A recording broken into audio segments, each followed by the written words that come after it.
আরে বন্ধু কবে বাড়া সেই বিড়ি খাইছি বাড়া 2002-1-এ এখনো বাড়া বিড়ি সে বাড়া পাশাও দেখতে পাইনি। বিড়ি মনে হয় বাড়া এখন অমূল্য রতন হয়ে গেছে, বুঝলি তো? তা যা বলেছিস। হ্যাঁ বন্ধু, ওই বাড়া বিড়ি খাচ্ছি তো বাড়া একটু। আরে আরে দাদা দাদা, এই অমূল্য রতন পেলে কোথায় তুমি? এই আমার কাছে সবসময় থাকে কেন? আরে দাদা দাদা, সত্যি তোমার মতো লোক না।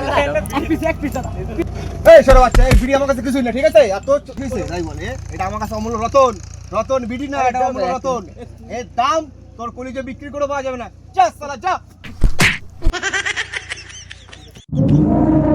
যা বোকা চল, তুই কি করছিস? বোকা চল।